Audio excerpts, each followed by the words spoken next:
Yes, guys, and welcome back to another episode of Chopping It Up with Charms. I am the man himself, and I am here today to give you probably my best episode, a banger. Why is the Premier League the best league in the world? And I'm going to be not just giving my opinion on it, I'll be giving you facts, I'll give you historical context, I'll give you everything you need to make this argument, because it's an argument I've had for years. I grew up in the Caribbean. Where I grew up, a lot of people were fans of Spanish football, particularly Barcelona, Real Madrid, around that 2011-2012 period. I used to hear that La Liga was the best league in the world, most competitive, and then that lasted 3 or 4 years till I went back to England. And then since being here, I've heard nothing but the Premier League is the best. Online, there seems to be a conversation, and it seems to stem from whoever's from where. But I'm here to end the debate, because I don't think it is one. You know, I really don't. I don't think that there is any argument for any league outside of England being the best league in the world. And I'm not just talking European pedigree. We're talking everything. So before we get into it, don't forget, smash that like button, hit that sub button. One of these every Friday, half 6. You'll also get us on Tuesdays.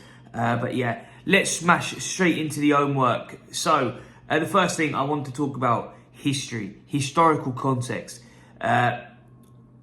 England has been a country who's dominated in Europe, and we can say what we want about Real Madrid having the most, because I will, but when you balance off who's playing who, how many games in the league, you know, English teams have the hardest run of fixtures against anyone in the world. I mean, you look at the 38 games you've got to play in the Premier League. 30 of them are hard games, and 8 of them are winnable games for sure. For most teams, you know, usually the teams that come up at the minute have been the teams that are going down, and there's not two ways about it. But with teams like Leeds coming up, it's going to be a lot harder next season. You know, a big team's going to have to get dropped. Where do you get these points from? So when you're going into Europe, you know, on the back end of just playing Everton, and you got West Ham next week, and then you got Bournemouth, and you got Brighton, and then you got there's hitters left and right. You know, I pray for the day we have Celta Vigo and Elche. You know, I pray for Sassuolo and clubs like that. You know what I mean? Brest. Like, give me these clubs like, you know, Monza. Like, that's 3 points written all over. If a side like Chelsea goes in and we play even a Fiorentina, we're whacking them, man. Because it's apples and oranges. You know? Historically, Man United, 1999, treble winning season. Liverpool, 3-0 down at half-time in the Champions League final, 2005. Turn it round and win the thing. Chelsea, Bayern Munich in Munich. Bayern Munich in Munich. While having the Premier League. And winning that is insane in 2012. 2021, post-COVID year. Looks shabby in the league. Can't do it. Passes aren't connected. Champions League, European football, light work. Play them off the park. We played Man City, who are an English team, who are the best team in the world at the minute. At that time, and we beat them, and they had beat everyone else. You look at this year. Let's use this year as an example. Arsenal, Champions League semi-finals, absolutely washed their way through Real Madrid. Look unbelievable in both of them fixtures. Manchester United and Tottenham Hotspur, the crutch. Why I'm making this video? They're in a European final. They're 16th and 17th in the league. One of them would have got relegated if Leicester had a little bit more about them. What? And they're in Europa League final. And look at Manchester United. I'll do it right now for you. Manchester United results. Because they play in Premier League, it's a hard competitive result. Play in Europe, 4-1. Watch. West Ham lose 2-0. Atletico Bilbao win 4-1. Brentford lose 4-3.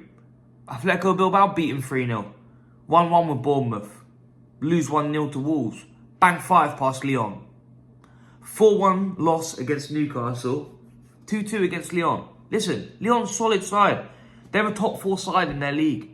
And that's like, they're like, you know, going on 9-goal heaters with United. You know, 2-2 draws with United. Where United drawing a City, losing the Forest, beat Leicester.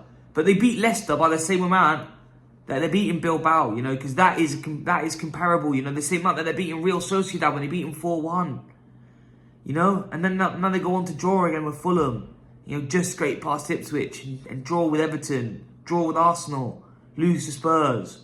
You know what I mean? And then slap Basel. It's like, it's insane to me. Like, every time that they play a team outside of Europe, there's a high chance they're going to win. Whenever they play a team in England, it's difficult. It's a difficult game. I mean, you look at Chelsea.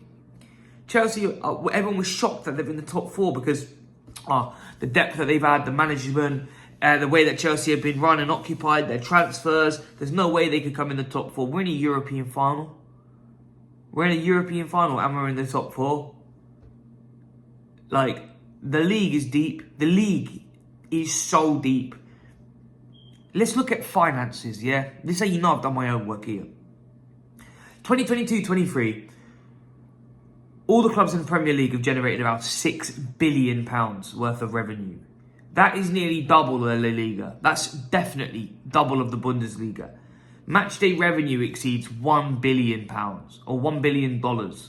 The fan engagement is the highest in the world, and there's no question. Football's a business, sport is a business, we are the best business. So we make the most money. How can you not argue that it means, as a matter of fact, that we are the best business in sport, like in the sport? We attract the higher tier of talent because of it. Because of the money coming in, we're able to get the best players in the world. Because of the infrastructure, because of the money, we're able to build on our infrastructure, and the youth academy is able to get better, get to higher levels. And although there are players like Gavi and Yamal and Ansu, like, I do hear that, but for every one of them, how many Palmers, how many Adam Whartons do you have? How many of these English up and coming, how many Bino Gittins do you have, How many Raksakis do you have? How many Tyreek Georges do you have? These are all just coming out of academies. Light work, popping, but. Pretty much whole England setup from Harry Kane, Saka, Reece James, all of them, they came out of an English academy.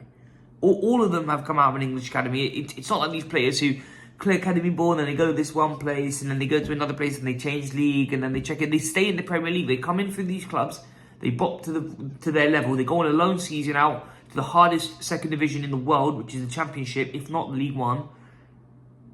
And then they come back into the league and then they're either ready or they're not. And if they're not, they stay in those lower leagues. And if they are, they stay up there. They play for England. They do these wonderful things.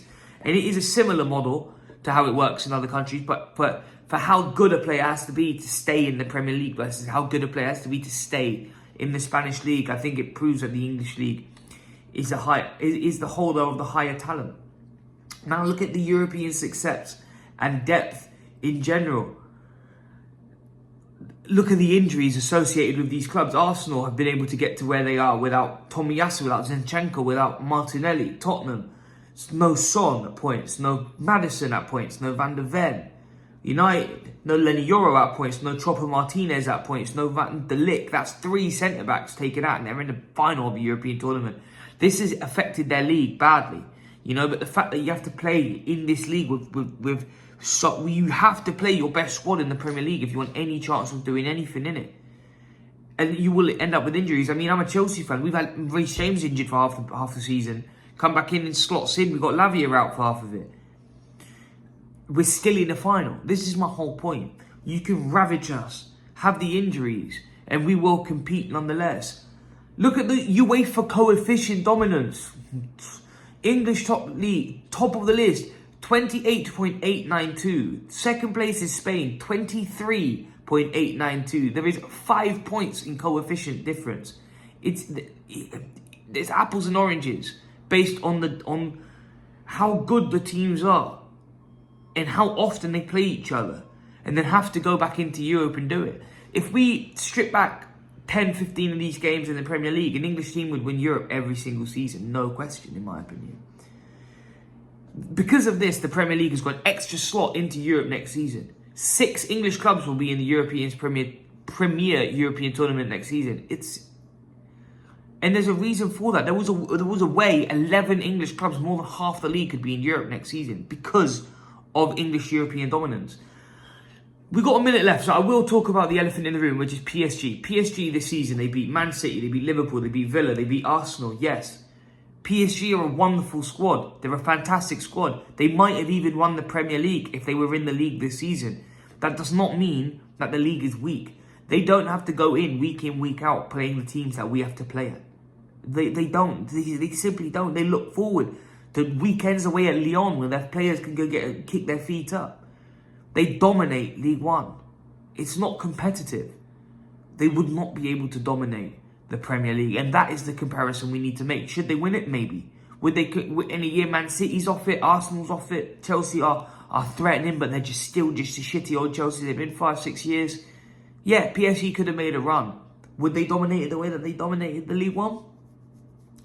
It's near impossible to argue so. Concluding, listen, the mix of the Premier League's rich, illustrious history, the financial resources available, you know, the amount of, the difficulty of the competition, I think it's inarguable that the Premier League is far and away the best league in world football. And I think that because of that, we need to count our chickens and see what we have and really respect it. You know, I respect the FA, I respect the Premier League as a whole, and I'm grateful that we have the entertainment that we have every weekend. And yeah, I'm just grateful to be English and have the great Premier League as my source of entertainment every week. Thank you kindly, guys, for listening to my TED Talk. Nice little ramble there. God bless you all.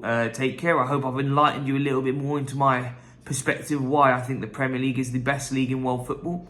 And if you disagree with me, I don't mind, but just tell me why. I'm more than curious as to why you disagree with me. And as said at the beginning, don't forget to like, don't forget to subscribe, and don't forget to comment on this video right below. If you're on the Spotify, I love you. Thank you. My hair was a mess, so I'm glad you were listening to that with headphones.